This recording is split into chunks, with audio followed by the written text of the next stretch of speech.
இந்த மாதிரி ஏதாவது ஒரு உலகத்தில் அசாதாரண சூழ்நிலை நடக்கும்போது ஒவ்வொரு நாடுகளும் தங்களை தற்காத்துக் கொள்வதற்காக ஒரு ஸ்ட்ராட்டஜி வச்சிருப்பாங்க. அந்த மாதிரி ஒரு ஸ்ட்ராட்டஜி பார்த்தீங்கன்னா இந்தியா வந்து கிட்டத்தட்ட ஒரு 5.33 million metric ton crude oil வந்து நம்மள்ட்ட இருக்கு. ரிஃபைன்டு க்ரூட் ஆயில் இருக்கு பார்த்தீங்களா, பெட்ரோல் டீசலாக நம்ம அந்த பொதுத்துறை நிறுவனங்கள்ட்ட இருக்கிறது வந்து நீங்கள் சொல்கிற மாதிரி கரெக்டாக சொன்ன மாதிரி 72லேருந்து 75 நாட்கள் வரைக்கும் நம்மள்ட்ட வந்து ரிசர்வ்ஸ் இருக்குது. மகளிர் உரிமை தொகை, அந்த கோடைக்கால ஊக்கத்தொகையும் சேர்த்து மகளிர் உரிமை தொகை கொடுத்தாங்க. எந்த அரசாங்கம் வந்து விலையை ஏற்றுவாங்க எலெக்ஷன்ஸ் வரும்போது? இப்போ 5 மாநிலங்களில் தேர்தல் வரப்போகுது. அப்போ தேர்தல் வரும்போது நீங்கள் விலையை ஏற்றுனீங்கன்னா மக்களுக்கு உங்கள் மேலே ஒரு நம்பிக்கையின்மை குறைஞ்சி தானே போகும். அப்போ வாக்குகள் வராது இல்லையா? ஸோ வாக்குகள் முக்கியம் இல்லை, நாட்டின் நலமே முக்கியம். ஸோ அதோட விலை உயரும் போது அதில் வந்து ஒரு சதவிகிதம் ஒரு சர்டன் போர்ஷன் ஆஃப் எக்ஸ்பெண்டிச்சர் இன்க்ரீஸை வந்து மக்கள்கிட்ட வந்து மத்திய அரசாங்கம் வந்து விலையை வந்து நிர்ணயித்து அதை கூட்டி கொடுத்துருக்காங்க. இது வந்து ஒரு நம்ம சொல்லுவோம் இந்த ஒரு நோய்க்கு ஒரு மருந்துன்ற மாதிரி கண்டிப்பாக இந்த போர் என்ற நோய்க்கு ஒரு சின்ன மருந்து இந்தியாவில் வந்து அவர் வந்து எடுத்துட்டு இருக்காங்க. தான் சொல்கிறேன், டொனால்ட் ட்ரம்ப் வந்து அவர் தான் வந்து உலகத்திலேயே அனைத்து நாடுகளுக்கும் அறிவிக்கப்படாத அதிபராகவோ பிரதமராகவோ செயல்பட்டு கொண்டிருக்கிறார். அதனால் அவர் வந்து யாரும் ஒரு அதாவது இந்த மீடியாக்கள் வேணால் அவர் வந்து பேசுபொருளாக்கி பெரிய ஆளாக வச்சு இது பண்ணிக்கலாம் தவிர, பட் உலகத்தில் உள்ள தலைவர்கள் வந்து அவரை பொருட்டாக மதிக்கிறதே கிடையாது. ட்ரம்ப் வந்து இன்னொரு 6 மாதங்களுக்கு 8 மாதங்களுக்கு இந்த மாதிரி வேலையை காமித்து கொண்டு இருப்பார். ஏன்னா காங்கிரஸ் அங்கே உள்ள காங்கிரஸ் வந்து எலெக்ஷன் வரும். எப்படி லோக்சபா ராஜ்யசபா மாதிரி 2வது அவை அங்கே வந்து எலெக்ஷன் வரப்போது நவம்பர் 2026. நான் ஆட்சியில் இருந்திருந்தால் ரஷ்யா உக்ரைன் வாரையே வந்து தடுத்திருப்பேன் அப்படின்னாரு. சரி, நான் ஆட்சிக்கு வந்த உடனே ஒரு 100 நாளில் நிறுத்துறேன்னாரு. அவர் ஆட்சிக்கு வந்து 1 வருஷத்துக்கு 1.5 வருஷம் கிட்ட ஆகுது, நிறுத்திருக்காரு அவரு. ஸோ தேர்தலில் வாக்கு வாங்குவதற்காகவே இங்கே இருக்கிற அரசியல் கட்சி தலைவர் மாதிரியே அவர் பேசுகிறாரு. ஸோ அவர் தன் நாட்டில் உள்ள அந்த இன்ஃப்ளேஷனை மறைப்பதற்காகவும் வேலைவாய்ப்பின்மையை மறைப்பதற்காகவும் அவங்க கடனில் வந்து தத்தளிச்சுட்டு இருக்காங்க. ஒரு பபுள் மாதிரி இருக்குது. கிட்டத்தட்ட 33-34 ட்ரில்லியன் டாலர் கடனை வாங்கி கொண்டு இருக்கிறார்கள். அவங்களோட பொருளாதாரத்தை விட 120 மடங்கு 120% வந்து கடன் வாங்கியிருக்கிறாங்க. வட்டி கட்ட முடியல. எனக்கு தெரிஞ்சு இந்த ஈரான், இஸ்ரேல் அண்ட் அமெரிக்கா இந்த 3 நாடுகளோட ஓரளவுக்கு பேசும் டாக்கிங் டேர்ம்ஸ்ல இருக்கிறதுன்னு பார்த்தீங்கன்னா பிரதம மந்திரி மோடி அவர்கள் தான். பாகிஸ்தான்ல வந்து வெற்றி அடைந்திருக்கிறார்கள். பட் பாகிஸ்தான் எக்கானமி வளர்ந்துருக்கா பார்த்தீங்கன்னா வளரவே இல்லை. பாகிஸ்தானில் யாருமே அங்கே வேலைக்கு இருக்காங்க, எல்லாம் வெளிநாட்டில் போயிட்டு வேலை செய்கிறாங்க. அங்கே பார்த்தீங்கன்னா உள்ளூரில் என்னடா வேலை வாய்ப்புன்னு கேட்டிங்க அப்படின்னு சொன்னீங்கன்னா ஒன்றுமே இந்த போர் பயங்கரவாதம், போர் பொருளாதாரம் மட்டுமே தான். அங்கே வந்து எக்யூப்மெண்ட் விற்கிறது, ரிவால்வர் விற்கிறது, இது மூலமாக தான் வந்து பொருளாதாரம் வந்து கொண்டு இருக்கிறாங்க. மற்றபடி ஒரு ஆரோக்கியமான அக்ரிகல்ச்சரல் ஆக்டிவிட்டிஸ் அங்கே இருக்கா, ஆரோக்கியமான ஒரு இண்டஸ்ட்ரியல் ஆக்டிவிட்டிஸ் இல்லை.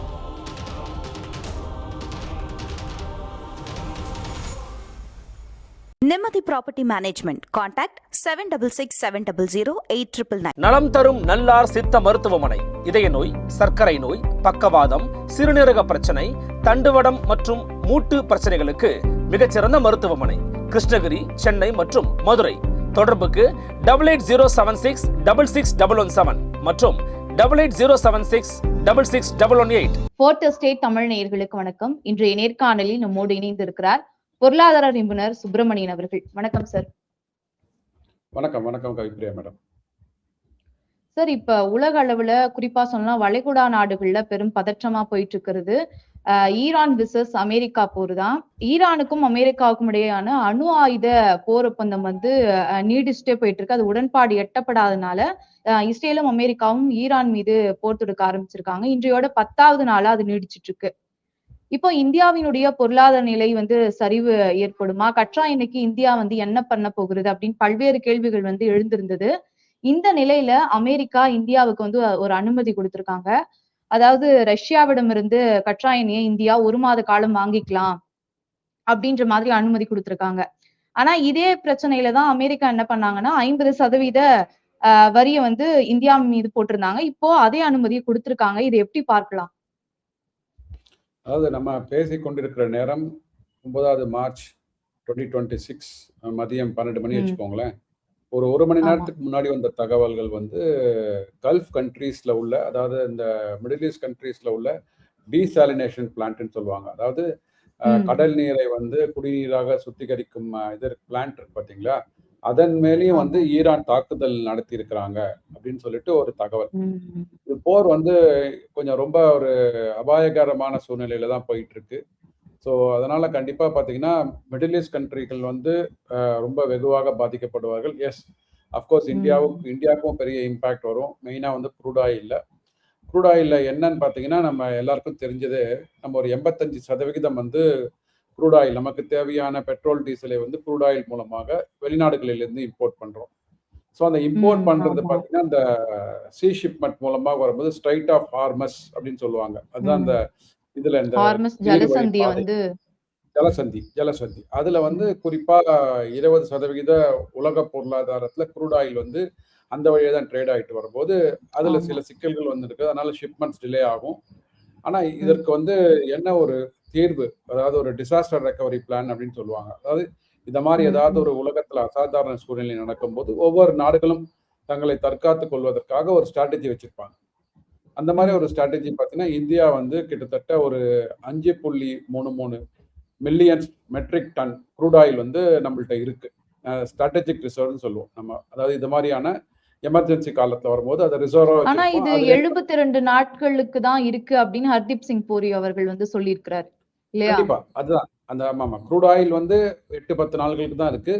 ரிஃபைன்டு ம். க்ரூட் ஆயில் இருக்கு பார்த்தீங்களா? பெட்ரோல், டீசலாக நம்ம அந்த பொதுத்துறை நிறுவனங்கள்ட்ட இருக்கிறது வந்து நீங்க சொல்ற மாரி கரெக்ட்டா சொன்ன மாரி 72லேருந்து 75 நாட்கள் வரைக்கும் நம்மள்ட்ட வந்து ரிசர்வ்ஸ் இருக்குது. ஸோ ஆமா. அதுக்கப்புறம் என்ன பண்ணுவாங்க அப்படின்னு பார்த்தீங்கன்னா, இப்போ ஒரு இது பண்ணியிருக்காங்க. ஒரு ஸ்ட்ராட்டஜி மூவ் என்ன பண்ணியிருக்காங்க, ரஷ்யாலேருந்து நீங்க சொன்ன மாரி. ஆனா ரஷ்யால வந்து க்ரூட் ஆயில் வாங்குவதற்கு இவர் அனுமதி குடுப்பதற்கு எப்படின்னு தெரியல. அவரே தானே வந்து எப்பவுமே வந்து நானே ராஜா, நானே மந்திரின்ற மாரி ட்ரம்ப் வந்து எல்லாத்தையும் பிரகடனப்படுத்திட்டு ம். இருப்பார் இல்லைங்களா? ஸோ ரஷ்யாலேருந்து க்ரூட் ஆமா. ஆயில் வாங்குவதற்கு நான் ஒப்புதல் அளிக்கிறேன் அப்படின்னு. இவர் யார் ஒப்புதல் அளிக்கிறதுன்னு தெரியல. பட் நம்ம வந்து we will hmm. Go ahead and file oil from Russia வச்சுக்கோங்களேன். அவங்கள்ட்ட இருந்து வாங்குவோம். இன்னொன்னு வந்து இந்த வெஸ்ட் ஆப்பிரிக்கா நாடுகள், ஆப்பிரிக்கா நாடுகள் இருக்கு பார்த்தீங்களா? அதன் மூலமாகவும் ம். க்ரூட் ஆயில வாங்கி, இந்த ஸ்ட்ரெய்ட் ம். ஆஃப் ஹார்மஸ் மூலமா வராம, மற்ற வழிகள் மூலமாக சுத்தி வருவாங்க. ஈரோப் வழியா வருவான்னு வச்சுக்கோங்களேன். யூரோப், ஜப்பான் வழியாக வந்து இந்தியாவை வந்தடையும். அப்படின்ற மாரி வந்து சுத்தி வருவதற்கான வாய்ப்புகள் இருக்கு. அதற்குண்டான பேச்சுவார்த்தைகள் நடந்துட்டு இருக்கு.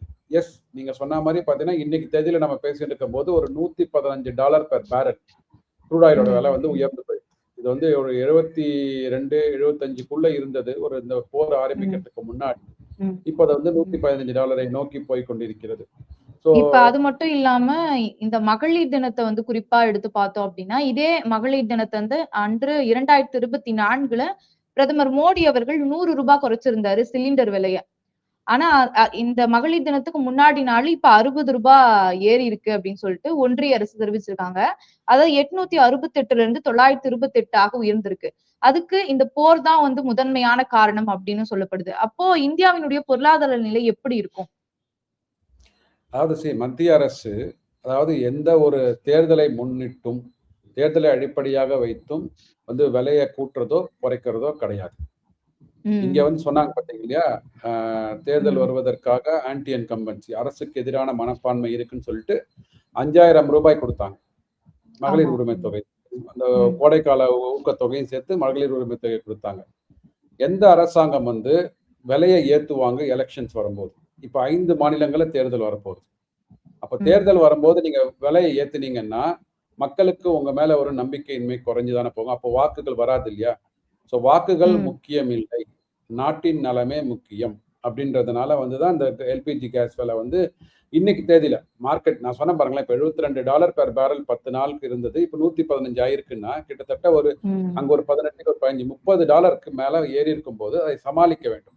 அதற்காக தான் விலைய ம். ஏத்தியிருக்கிறாங்க. ஸோ வந்து விலையை குறைத்து, இல்ல விலையை அப்படியே மெயின்டெயின் பண்ணி வாக்குகள் வாங்குவது என்பது மத்திய அரசாங்கத்தின் நோக்கம் கிடையாது.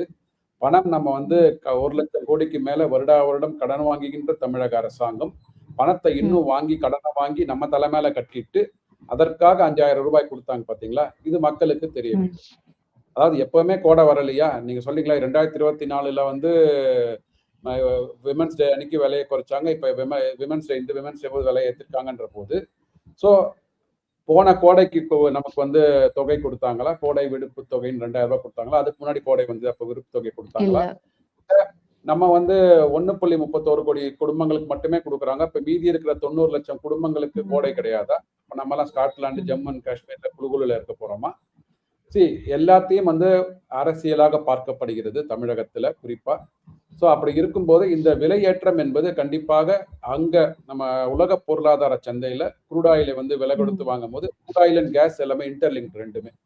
ஸோ அதோட விலை உயரும் போது அதுல வந்து ஒரு சதவிகிதம் ஒரு சர்டன் போர்ஷன் ஆஃப் எக்ஸ்பெண்டிச்சர் இன்க்ரீஸை வந்து மக்கள்கிட்ட வந்து மத்திய அரசாங்கம் வந்து விலையை வந்து நிர்ணயித்து அதை கூட்டி கொடுத்துருக்காங்க. இது வந்து ஒரு நம்ம சொல்லுவோம் இந்த ஒரு நோய்க்கு ஒரு மருந்துன்ற மாதிரி கண்டிப்பாக இந்த போர் என்ற நோய்க்கு ஒரு சின்ன மருந்து இந்தியாவில் வந்து அவர் வந்து எடுத்துட்டு இருக்காங்க. பட் இது வந்து ஓரளவுக்கு இன்னும் ஒரு ஓரிரு மாதங்களுக்கு இந்த மாதிரி இம்பாக்ட் இருப்பதற்கான வாய்ப்புகள் இருக்கிறது. இந்த போர் நிலை இன்னொரு பக்கம் என்ன கேள்வி வருதுன்னா சார், இப்போ ரஷ்யாவிடமிருந்து நீங்க கச்சா எண்ணெயை வாங்கிக்கோங்க அப்படின்னு அமெரிக்கா இந்தியாவுக்கு அனுமதி கொடுத்தது மூலமாக அமெரிக்காவினுடைய பேச்சை மீறி இந்தியாவால தனிச்சையாக செயல்பட முடியாது. அமெரிக்கா என்ன சொல்லுது அதுதான் வந்து இந்தியா வந்து செய்யக்கூடிய இடத்துலதான் இருக்கு அப்படின்றதுதான் எடுத்துக்க முடியுது. ஒப்பந்தமும் போன மாசம் தான் போட்டிருந்தாங்க. இனிமே வந்து ரஷ்யாவிடமிருந்து நாங்க கச்சா எண்ணெய் வாங்க மாட்டோம் அப்படின்னு இந்தியா சொல்லியிருக்கு அப்படின்னு டொனால்ட் ட்ரம்ப் அவர்களே சொல்லியிருந்தாரு. இது எப்படி எடுத்துக்கிறது? டொனால்ட் ட்ரம்ப் வந்து அவர் தான் வந்து உலகத்திலேயே அனைத்து நாடுகளுக்கும் அறிவிக்கப்படாத அதிபராகவோ பிரதமராகவோ செயல்பட்டு கொண்டிருக்கிறார். அதனால அவர் வந்து யாரும் அதாவது இந்த மீடியாக்கள் வேணா அவர் வந்து பேசுபொருளாக்கி பெரிய ஆளா வச்சு இது பண்ணிக்கலாமே தவிர பட் உலகத்தில் உள்ள தலைவர்கள் வந்து அவரை பொருட்டா மதிக்கிறதே கிடையாது. ஏன்னா உங்களுக்கு தெரியும் போன வருஷம் நம்ம வந்து 25% பிரதமர் மோடி அவர்கள் அமெரிக்க அதிபர் டொனால்ட் ட்ரம்ப் அவர்களுடைய பேச கேட்டுதானே போன மாதம் வந்து ஒப்பந்தம் போட்டுட்டு வந்தாரு. ட்ரம்ப்பும் கேட்டாருன்னு சொல்லுங்க.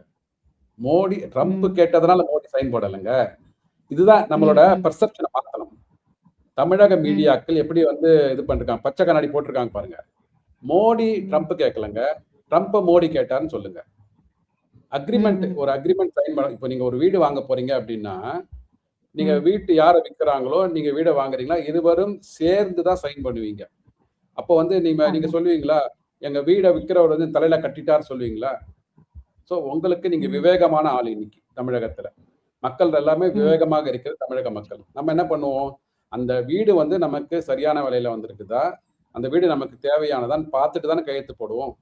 ஸோ ஒரு தனி மனிதனாக இருக்கும் போது நம்மளே விவேகமுள்ள மனிதனாக செயல்படும் போது ஒரு நாட்டின் தலைவராக இருப்பவர் எப்படி விவேகம் இல்லாமல் செயல்பட்டுருப்பார் அப்படின்ட்டு நம்ம நம்ப வச்சுட்டாங்க. இங்க வேற ஒண்ணும் கிடையாது.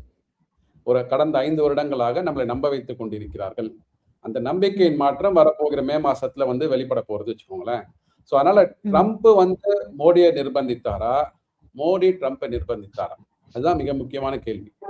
ஸோ நம்மளை பொறுத்த வரைக்கும் அவங்க 50% ரஷ்யால இருந்து க்ரூட் ஆயில் வாங்குறதுனால அவங்களுக்கு அடிஷனல் 25% போட போறேன்னு சொன்னாங்க. நம்ம பண்ண மாட்டோம்னு சொன்னோம். யூரோப்ல இருந்து வாங்குவோம், ரஷ்யால இருந்து வாங்குவோம். ஜெய்சங்கர் சொன்னாரு. ஜெய்சங்கர் எக்ஸ்டர்னல் அஃபேர்ஸ் மினிஸ்டர் சொன்னது வந்து நம்ம தமிழக மக்கள் காதில் ஒலிக்கவில்லை. ஏன்னா அவர் என்ன சொன்னாரு, ஒரு யூரோப்ல வந்து ஒரு பிரஸ் மீட்ல என்ன சொன்னாரு, இத மாதிரிங்க எங்க நாட்டுக்கு தேவையான அடிப்படை பொருட்கள், அது வந்து க்ரூட் ஆயிலாக இருக்கட்டும் இல்ல கேஸாக இருக்கட்டும், எங்கேருந்து வாங்க வேண்டும், எப்படி வாங்கணும்னு எங்களுக்கு தெரியும். அதனால அப்ப வந்து ரஷ்யா உக்ரைன் வரும்போது நம்ம வந்து வாங்கினோம். அதே மாதிரி இப்பயும் காலங்கள் தொடர்ந்து கொண்டிருக்கின்றன. அதனால ட்ரம்ப் வந்து இன்னொரு 6 மாதங்களுக்கு 8 மாதங்களுக்கு இந்த மாதிரி வேலையை காமித்துக் கொண்டிருப்பார். ஏன்னா காங்கிரஸ், அங்க உள்ள காங்கிரஸ் வந்து எலெக்ஷன் வருது. இங்க எப்படி லோக்சபா ராஜ்யசபா மாதிரி 2வது அவை அங்க வந்து எலெக்ஷன் வரப்போது நவம்பர் 2026. இந்த நவம்பர் 2026 நிச்சயமாக அவர் வந்து அங்க மெஜாரிட்டியை இழப்பார். ஏற்கனவே 2 அவைகளிலும் காங்கிரஸ்லயும் செனட்லயும் இருந்த அவைகளிலுமே அவரோட கட்சியை சார்ந்தவர்கள் அதிகமாக இருந்தும் அவர் கொண்டு வந்த ரெசல்யூஷன் தோற்கடிக்கப்பட்டது. இது தமிழக ஊடகங்கள்ல எவ்வளவு பேசப்பட்டதுன்னு எனக்கு தெரியல. சோ அவரே கொண்டு வந்த தீர்மானங்களை அவர் கட்சி உறுப்பினர்களே தோற்கடித்தார்கள் என்றால் வருகின்ற நவம்பர் 2021 தேர்தல் நடக்கும்போது கண்டிப்பாக அவர் தோற்கடிக்கப்படுவார். அவர் சுப்ரீம் கோர்ட் வந்து நீங்க போட்ட சட்டம் செல்லாது அப்படின்னு சொன்னாங்க. அவங்க தெரியுங்களா உங்களுக்கு, டாரிஃப்க்கு உலக நாடுகள் மேல டாரிஃப் போட்டார் பாத்தீங்களா, அது ட்ரம்ப் வந்து சுப்ரீம் கோர்ட், அந்த நாட்டோட சுப்ரீம் கோர்ட் உச்ச நீதிமன்றம் சொல்றது நீங்க போட்டது தவறு அப்படின்றது. சோ அதனால அவர் என்ன வேணா சொல்லலாம், அதை தவறு என்று சொல்வதற்கு அவர் கூடிய கட்சி உறுப்பினர்கள் இருக்கிறாங்க, அங்க உச்ச நீதிமன்றமும் இருக்கு. அதனால நம்ம வந்து ஒரு மாதத்திற்கு இந்த மாதிரியான ஒரு என்ன சொல்றது ட்ரெண்டிங்கா போயிட்டு இருக்கும், கொஞ்சம் பயமுறுத்தலாக இருக்கும். அதுக்கப்புறம் வந்து எனக்கு தெரிஞ்சு இந்த இதெல்லாம் இன்டர்நேஷனல் ட்ரேட் வந்து நார்மல்சிக்கு வரும்னு பார்க்கறேன். இன்னொரு பக்கம் சார், இப்போ ஈரானுடைய உச்சபட்ச தலைவர் அயதுல்லா அலி காமேனி அவர்கள் கொல்லப்பட்ட பிறகு, ஈரானுடைய உச்சபட்ச தலைவரை நான் தான் தேர்ந்தெடுப்பேன் அப்படின்னு அமெரிக்க அதிபர் டொனால்ட் ட்ரம்ப் அவர்கள் அதிரடியாக வந்து சொல்லியிருக்கிறாரு. இது எப்படி வந்து எடுத்துக்கிறது? அது மட்டும் இல்லாம ஈரான் வந்து நிபந்தனையின்றி எங்ககிட்ட சரணடையணும். அவங்க சரணடைகிற வரைக்கும் இந்த போர் வந்து தொடக்க நிலையிலே தான் இருக்கும் அப்படின்னு சொல்லியிருக்காரு. இது அனைத்து நாடுகளும் வந்து எதிர்கொள்ள வேண்டிய ஒரு சிக்கல். எல்லா நாடுகளும், ம். அதாவது அமெரிக்காவை வந்து ஆதரிக்க நாடுகளாம் சரி, எதிர்க்கிற நாடுகளாம் சரி, ஒன்று கூடி நின்று அமெரிக்கா இந்த மாதிரி ம். எடுக்கின்ற முடிவு தவறு. ஏன்னா ம். அவர் என்ன சொன்னாருன்னா, போன வாட்டி 2024ல அவர் தேர்தல் பரப்புரையில நான் ஆட்சியில இருந்திருந்தா ரஷ்யா உக்ரைன் வாரையே வந்து தடுத்திருப்பேன் அப்படின்னாரு. சரி, நான் ஆட்சிக்கு வந்த உடனே ஒரு 100 நாள்ல நிறுத்துறேன்னாரு. அவர் ஆட்சிக்கு ம். வந்து 1 வருஷத்துக்கு மேல 1.5 வருஷம் கிட்ட ஆகப்போகுது. நிறுத்திருக்காரா அவரு? சோ தேர்தல்ல வாக்கு வாங்குவதற்காகவே இங்க இருக்கிற அரசியல் கட்சி தலைவர் மாதிரியே அவர் பேசுறாரு. சோ அதனால இன்னொரு ம். நாட்டோட ஒரு தலைவரை வந்து தீர்மானிப்பது, நிர்ணயிப்பது என்பது அந்த நாட்டோட ஜனநாயகம். அந்த நாட்டுல ஜனநாயகம் இருக்கா, மன்னராட்சி இருக்கா, அது 2வது பட்சம். இருந்தாலும் அந்த நாட்டின் ம். குடிமக்களின் உரிமைகளை நீங்க தலையிடுவதாகும். அதனால தான் வந்து ம். இன்னும் அந்த போர் வந்து அபாயகரமான சூழ்நிலைக்கு தான் போகும். அதனால அவர் வந்து அவருக்கு நண்பர்கள் யாராவது இருந்தாங்கன்னா, நம்ம அண்டை நாடுகள் இருக்கிற நண்பர்கள்லாம் அவருக்கு நண்பர்கள் தான். அவர்கள் மூலமாக, ஏன்னா எல்லாருமே வந்து ஒரு சமூகத்தை சார்ந்தவர்கள் தான். அதனால அந்த சமூகத்தை சார்ந்தவர்கள் அவருக்கு கொஞ்சம் அறிவுரை கொடுத்தால், இந்த 6 மாதத்துல அவர் திருந்தி அந்த வரப்போகின்ற 2026 நவம்பர் எலெக்ஷன்ல அவர் வந்து ம். டெபாசிட் வாங்காம தப்பிக்கலாம். இல்ல அதையும் கேட்க மாட்டாருன்னா, அங்க உள்ள டெபாசிட் இழப்பதற்கான வாய்ப்புகள் இருக்கு. பட் இது வந்து ம். யுனைடெட் நேஷன்ஸா இருக்கட்டும், நேட்டோவா இருக்கட்டும், இந்த மாதிரியான உலகத்துல இருக்கிற ஒரு நிறுவனங்கள் இருக்கு பார்த்தீங்க இல்லையா? அவர்கள் வந்து இதுல ம். முன்கூட்டி வந்து அந்த ட்ரம்ப்பாக இருக்கட்டும், இல்ல ட்ரம்ப்ல இருக்கிற அந்த மினிஸ்டர்ஸ்க்கு ஒரு டைரக்ஷன்ஸ குடுக்க ஆரம்பிக்கும். அது வந்து குடுக்க என்னைக்கு ஆரம்பிக்க போறோமோ, அன்னைக்கு தான் வந்து இந்த மாதிரியான பேச்சுக்கள்லாம் வந்து அடங்க ஆரம்பிக்கும். ஆனா இன்னொரு பக்கம் இங்கிலாந்து, பிரான்ஸ் போன்ற நாடுகள், ஜெர்மனி போன்ற இந்த 3 நாடுகள் வந்து அமெரிக்காவுக்கு ஆதரவாக நாங்க நிக்கிறோம் அப்படின்னு வந்து அவங்களுடைய ஆதரவு குரல் குடுத்திருக்காங்க. இதனால வந்து 3வது உலகப் போர் வெடிக்கவும் வாய்ப்பு இருக்கு அப்படின்னு சில பேர் வந்து சொல்றாங்க. அதற்கு வாய்ப்பு இருக்கா? இல்லங்க, உலகப் போர் வெடிக்கிற அளவுக்கு வாய்ப்பு இருக்காதுங்க. இது ஒரு ரீஜினலாவே ஒரு டிஸ்டர்பன்ஸ் மாரி தான் இருக்கும். எப்படி ரஷ்யா, உக்ரைன் வரும்போது கூட பார்த்தீங்கன்னா, அமெரிக்காக்கு ஒரு சில நாடுகளா இருக்கட்டும், ரஷ்யா, சைனா அந்த மாரி அவங்க நாடுகளா இருக்கட்டும், எல்லாம் வந்து தனித்தனியா நின்னாங்க அவங்க. அப்பயும் பார்த்தீங்கன்னா, ஒரு ம். 2022 காலகட்டத்துல சொல்றேன். அப்பயே உலகப் போர் வரும்லாம் சொன்னாங்க. வரல. ம். எல்லாருக்கும் தெரியும். ம். அதாவது வார் என்று ம். வந்தால், இப்ப ஏற்படுற அழிவு வந்து யாராலுமே வந்து நெனச்சு பார்க்க முடியாத அழிவு. ம். அதாவது இவர் என்ன சொல்றாரு, அமெரிக்க அதிபர் ட்ரம்ப் வந்து, ஈரான்ல வந்து நியூக்ளியர் எனர்ஜி வச்சிருக்கிறாங்க. சோ நியூக்ளியர் ஆமா. வச்சிருக்க அணு கூடாது ஆயுதம் அவங்க. தயாரிக்கிறாங்க. அணு ம். ஆயுதம் தயாரிப்பது. சோ அணு ஆயுதம் தயாரிப்பதற்கு தேவையானது உரேனியம். இவர் ம். அமெரிக்க அதிபர் வந்து யுரேனியம் வந்து இம்போர்ட் பண்ணிட்டு இருக்கிறாரு. இதனை யுரேனியம் இம்போர்ட் பண்றது சமைக்கிறதுக்காக யூஸ் பண்றாரு. நியூக்ளியர் தானே அவங்களும் ம். யூஸ் பண்றாங்க. சோ வந்து ம். தனக்கு வந்தால் மட்டுமே ரத்தம், மத்தவங்களுக்கு வந்தா தக்காளி சட்னின்ற மாரி கதையில அவர் பேசிட்டு இருக்காரு. அதனால வந்து இது மக்கள் எல்லா இன்டர்நேஷனல் லீடர்ஸும் இத பார்த்துட்டு இருக்கிறாங்க. சோ அவர் எடுக்கிறது வந்து ம். டபுள் ஸ்டாண்ட் எப்பவுமே. சோ அவர் தன் நாட்டுல உள்ள அந்த இன்ஃப்ளேஷனை மறைப்பதற்காகவும், வேலைவாய்ப்பின்மையை ம். மறைப்பதற்காகவும், அவங்க கடன்ல வந்து தத்தளிச்சுட்டு இருக்காங்க. ஒரு பபுள் மாரி இருக்குது. ம். கிட்டத்தட்ட 33, 34 டிரில்லியன் டாலர் கடனை வாங்கிக் கொண்டிருக்கிறார்கள். அவங்களோட பொருளாதாரத்தை விட 120 மடங்கு, 120% வந்து கடன் வாங்கியிருக்கிறாங்க. வட்டி கட்ட முடியல. அங்க அரசாங்க ஊழியர்களுக்கு சம்பளம் குடுக்க முடியல. ஒரு 100 நாட்களுக்கு தொடர்ந்து சம்பளம் குடுக்க முடியாம, ஏர் டிராபிக் ம். கண்ட்ரோல்னு இருக்கும். அதாவது இந்த ஃபிளைட்ஸ்லாம் போறாங்க பார்த்தீங்களா? இந்த ஃபிளைட்ஸ்ங்கள ரெகுலேட் பண்ணுகின்ற ஒரு டிபார்ட்மெண்ட். இந்த டிபார்ட்மெண்ட்க்கு சம்பளம் குடுக்காம, கிட்டத்தட்ட 10,000 ஃபிளைட்ஸ் வந்து கேன்சல் ஆச்சு. 1000க்கு மேற்பட்ட ஃபிளைட்ஸ் வந்து டைவர்ட் பண்ணாங்க. சோ இந்த மாரியான பெரிய ஒரு சிக்கல்கள்ல அந்த நாடு இருக்குது. சோ இதெல்லாம் வந்து வெளியில கொண்டு வர வேண்டாம் அப்படின்னா, என்ன பண்ணுவாருன்னா, ஒரு சின்ன கோடுக்கு பதிலா ஒரு பெரிய கோட போட்டுருவாரு. இந்த பெரிய கோட வந்து மத்த நாடுகள் மேல போடுறாரு. சோ அதனால இப்ப ம். கொஞ்சம் வந்து டர்புலன்ஸ் வந்து மிடில் ஈஸ்ட்ல வந்து நடந்துட்டு இருக்குது. அது எனக்கு தெரிஞ்சு யாராவது ஒரு peacemaker or peacekeeping அம்பாசிடராக யாராவது ஒருத்தர் செயல்பட்டு கண்டிப்பாக இதற்கு தீர்வு காண வேண்டும். எனக்கு தெரிஞ்சு இந்த ஈரான், இஸ்ரேல் அண்ட் அமெரிக்கா இந்த 3 நாடுகளோட ஓரளவுக்கு பேசும் டாக்கிங் டேர்ம்ஸ்ல இருக்கிறதுன்னு பார்த்தீங்கன்னா, பிரதம மந்திரி மோடி அவர்கள் தான். ப்ராபபிலி அதற்கு இன்னொரு 10, 15 நாட்களுக்குள்ள அதற்குண்டான ஒரு நடவடிக்கை எடுக்கப்படும் நான் நினைக்கிறேன். இப்போ ஈரான் ஏவக்கூடிய ஏவுகணைகள பார்த்தோம் அப்படின்னா, தயாரிப்பு விலை, அதனுடைய மதிப்பு வந்து வெறும் 18 லட்சம் அப்படின்னு தான் சொல்லப்படுது. ஆனா இந்த ஏவுகணைகளை வானிலேயே தடுத்து நிறுத்தக்கூடிய அமெரிக்காவினுடைய பாதுகாப்பு உபகரணங்களுடைய விலை வந்து கிட்டத்தட்ட ஒரு 3 கோடி செலவு செஞ்சு தான் அத தயாரிச்சிருக்காங்க அப்படின்னு சொல்லப்படுது. இப்ப மற்ற நாடு மீது இந்த மாரி போர் தொடுக்கும்போது, இவ்வளவு காஸ்ட்லியான வெப்பன்ஸ வச்சு பயன்படுத்தும்போது, அமெரிக்கர்கள் வந்து இந்த போர வந்து எப்படி பார்க்குறாங்க? அந்த டொனால்ட் ட்ரம்ப் அவர்களுடைய அரசுக்கு எதிராக ஏதாவது குரல்கள் வந்து அந்த நாட்டுல இருக்குதா? நெறைய இருக்கு. குரல் அவருக்கு எதிராக குரல்கள் நெறைய இருக்கு. கிட்டத்தட்ட ஒரு ம். 70% மக்கள் இந்த போருக்கு ம். எதிரானவர்களா தான் இருக்கிறாங்க. நீங்க சொல்ற மாரி இன்டர்நேஷனல் டெர்ம்ஸ்ல சொல்லணும்னா $20,000 ஈரான் ம். உபயோகப்படுத்துகின்ற ஒவ்வொரு ட்ரோன்ஸ், ஸ்மால் ம். மிசைல் சொல்றாங்க பார்த்தீங்களா? $20,000. அதே வந்து அதை தடுப்பதற்கு அமெரிக்கா செலவு பண்ணுகின்ற ஒவ்வொரு சப்போர்ட்டிங் மெக்கானிசம்ஸ் பார்த்தீங்கன்னா $1 மில்லியன். ஸோ அதனால ம். பார்த்தீங்கன்னா, இப்போ இதுல என்ன பிரச்சனைன்னா, இந்த எக்யூப்மெண்ட்ட தயாரிக்கிறது யாருன்னு பார்த்தீங்கன்னா, அமெரிக்கா. இப்ப எப்பவுமே ஆமா. அமெரிக்கா எப்படி வந்து பணக்கார நாடா இருக்குதுன்னு பார்த்தீங்கன்னா, இந்த மிடில் ஈஸ்ட் கண்ட்ரீஸ்ல க்ரூட் ஆயில் ம். வந்து நெறைய இருக்குது அங்க. அதன் மூலமாக 1974ல சவுதி அரேபியாவோட ஒரு ஒப்பந்தம் போட்டாங்க. அது பேர் பெட்ரோ டாலர் அக்ரிமெண்ட்ன்னு பேரு. ஸோ இந்த ம். மிடில் ஈஸ்ட் கண்ட்ரீஸ்ல உற்பத்தியாகின்ற க்ரூட் ஆயிலை வந்து நீங்க டாலருக்கு மட்டுமே விக்க வேண்டும். டாலரின் மாற்றாக விக்க வேண்டும். டாலரின் மதிப்பின் மீது விக்க வேண்டும். அப்ப என்ன ஆகும் அப்படின்னா, டாலர் வந்து அந்த நாடுகளுக்கு கிடைக்குமா? க்ரூட் ஆயில வந்து ஆமா. வெளிநாடுகளுக்கு ஏற்றுமதி பண்ணுவாங்க. இந்த மிடில் ஈஸ்ட் கண்ட்ரீஸ்க்கு டாலர் கிடைக்கும். டாலரை வைத்துக்கொண்டு என்ன பண்ணுவாங்க அப்படின்னா, அவங்க நாட்டு பவுண்டரிஸை தற்காத்துக் கொள்வதற்காக டிஃபென்ஸ் எக்யூப்மெண்ட் வாங்கணும். டிஃபென்ஸ் எக்யூப்மெண்ட் எங்கேருந்து வாங்குவாங்க? அமெரிக்கா கொடுப்பாங்க. அமெரிக்காக்கு திருப்பி இவங்க டாலரை கொடுப்பாங்க. இவங்கள்ட்ட இருந்து டாலரை வாங்கி இன்னொரு நாடு க்ரூட் ஆயிலை பெற்றுக்கொண்டு அதே டாலரை திருப்பி அமெரிக்காவுக்கு பணத்தை செலுத்தி அங்கேருந்து டிஃபென்ஸ் எக்யூப்மெண்ட் இங்க வந்துடும். டாலரை ம். வைத்துக்கொண்டு இந்த அரசியல் நடந்து கொண்டு வந்தது. இதனோட போக்கு வந்து கடந்த ஒரு 3-4 வருடங்களாக மாற ஆரம்பித்து விட்டது. குறிப்பாக ரஷ்யா ம். உக்ரைன் வாருக்கு அப்புறமா பார்த்தீங்கன்னா மாற ஆரம்பித்தது.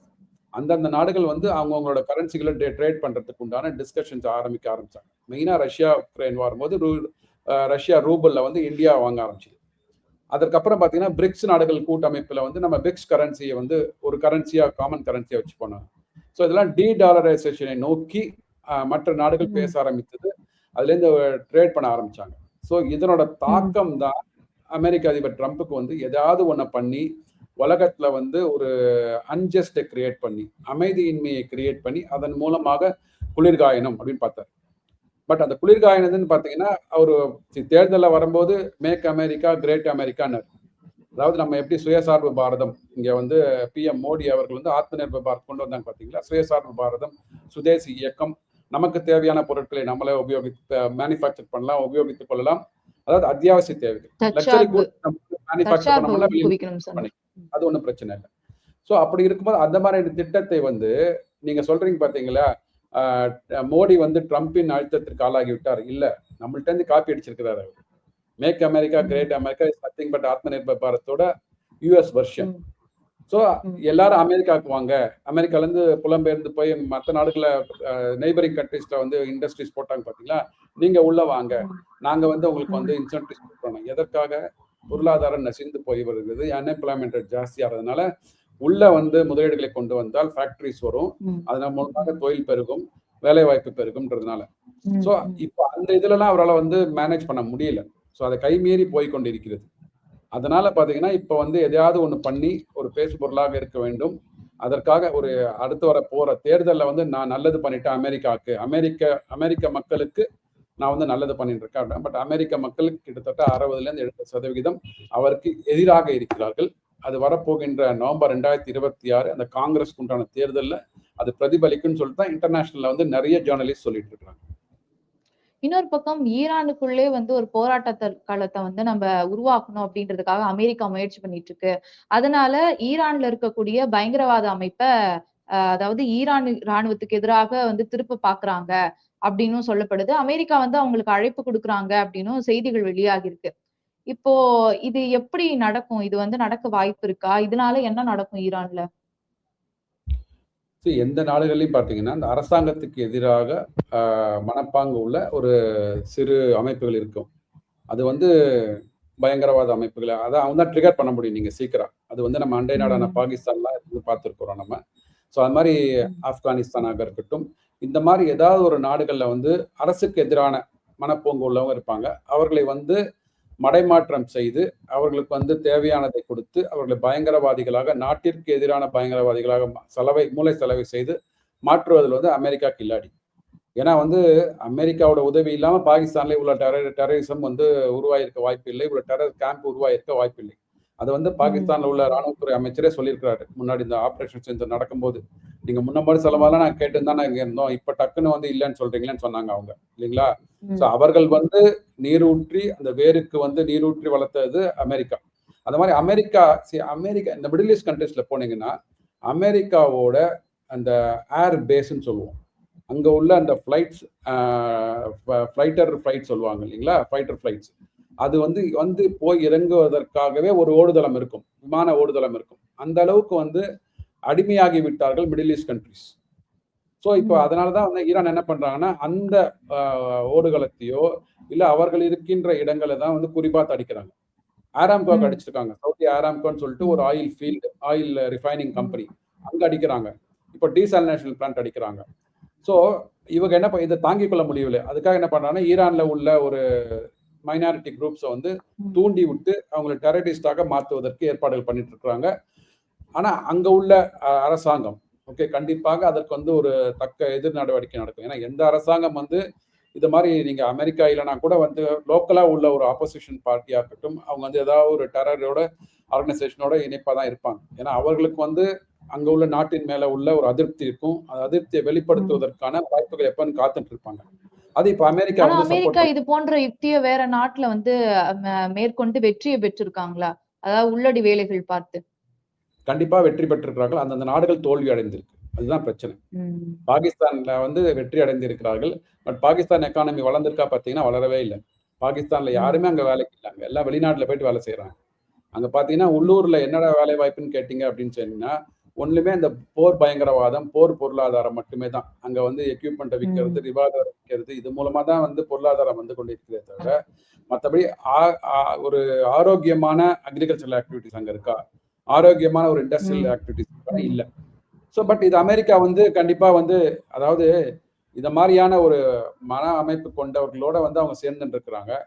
அது வந்து வினை விதைத்தவனே வினை அறுப்பான்ற மாதிரி ஒரு காலத்துல அமெரிக்காவுக்கு திருப்பி அந்த பயங்கரவாத அமைப்புகள் மூலமாகவே அட்டாக் வரும். நம்ம அந்த இரட்டை கோபுரம் அட்டாக் எதனால வந்தது?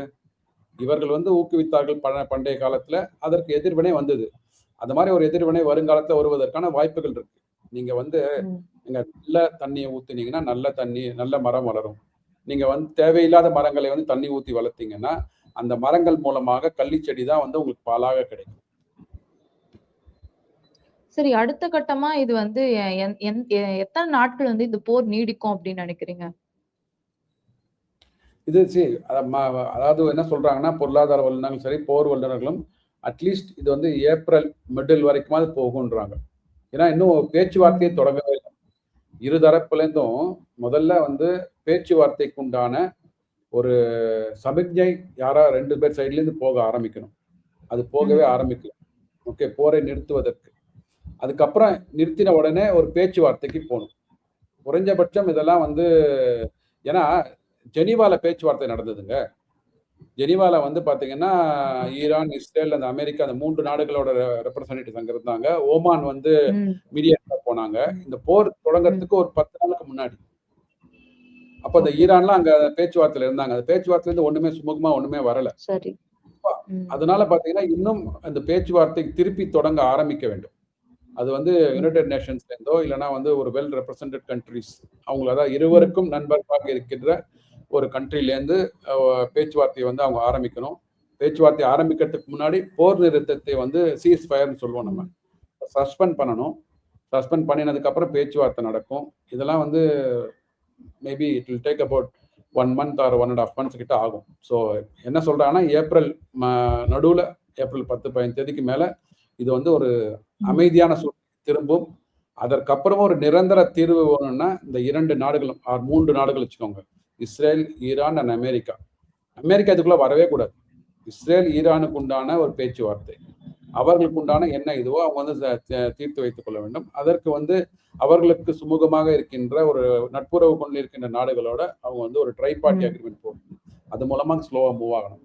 அமெரிக்கா என்னைக்கு இதுல இருந்து பின்வாங்குறாங்களோ அன்னைக்கு போர் நின்று போவதற்கான வாய்ப்புகள் இருக்கு, அமைதி திரும்புவதற்கான வாய்ப்புகள் இருக்கு இந்த மேற்கு ஆசியால.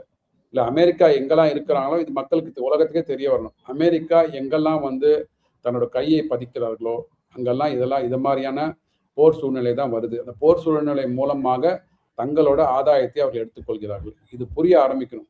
இது வந்து மிடில் ஈஸ்ட் கண்ட்ரிஸ் எல்லாரும் இன்னைக்கு வந்து அவங்க கற்றுக்கொள்ள வேண்டிய பாடம். நீங்க அமெரிக்காவுக்கு ஆதரவாக அவங்க வீட்டையே எழுதி கொடுத்த மாதிரி ஓடுதளத்தை எழுதி கொடுத்தாங்க.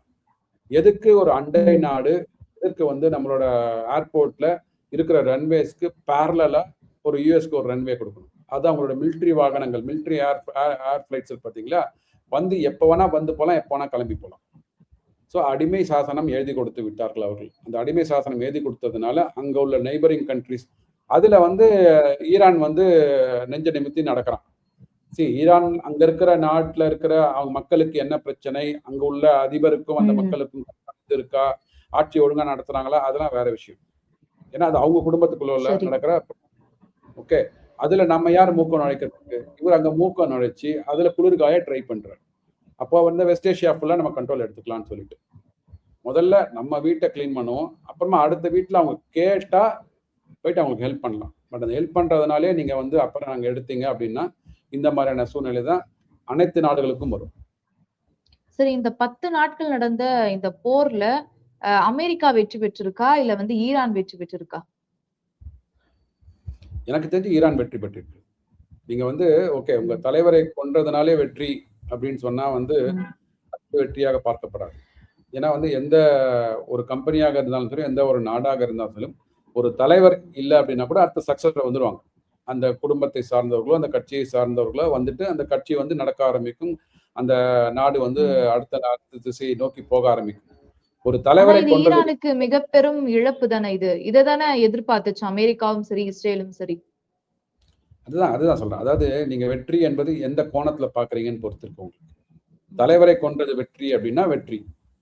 ஆனா அந்த நாட்டை வந்து உங்களால வந்து கைப்பற்ற முடிந்ததா, இல்ல நாட்டு மக்கள் உங்களை நம்ப ஆரம்பிச்சாங்களான்னு பார்த்தீங்கன்னா அதுல தோல்வி. ஸோ நீங்க வந்து எதை வெற்றி எதை தோல்வி வச்சுக்கிறீங்க அந்த கேம்ல அப்படின்றதான் பொறுத்து இருக்கு. அமெரிக்காவை பொறுத்த வரைக்கும் இது வெற்றி. ஆனா ஈரானை பொறுத்த வரைக்கும் கண்டிப்பாக அவர்கள் வந்து வெற்றின்னு கருத மாட்டாங்க. அதுக்கு அடுத்த இன்னும் வந்து வீரியமாக அங்க உள்ள மக்கள் வர ஆரம்பிப்பாங்க. இப்படி ஒரு தலைவரை கொண்டா சும்மா இருப்பாங்களா அவங்க? ஸோ இன்னும் வீரியமாக அமெரிக்காவுக்கு எதிராக போர்க்குழல் எழுப்புவாங்க. அதுதான் இப்போ மிடில் ஈஸ்ட் கண்ட்ரீஸ்ல பார்த்துட்டு இருக்காங்க. இப்போ ஈரான் இந்த போர் அடுத்த கட்டத்தை நோக்கி நகரும். கண்டிப்பாக நகரும். ஏன்னா அமெரிக்கா புரிந்து கொள்ள வேண்டும். அமெரிக்கா வந்து அவங்க வேலை என்ன? ஸோ அவங்க நாட்டு மக்களை முதல்ல பாதுகாக்க வேண்டியது. உள்நாட்டு பொருளாதாரத்தை பார்த்துக்கோங்க. வெளிநாட்டுல வந்து நீங்க தலையிட வேண்டாம். அன்லெஸ் அவங்க கேட்டால் ஒழிய. அதை வந்து நிறுத்தி கொள்ளாத வரைக்கும் இந்த அபாயகரமான சூழ்நிலை கண்டிப்பாக உலகத்தில் நிலவும். சரிங்க சார், என்ன நடக்குது அப்படின்னு பொறுத்து பார்க்கலாம். பல்வேறு கருத்துக்களை பகிர்ந்தமைக்கு நன்றி சார். நன்றி.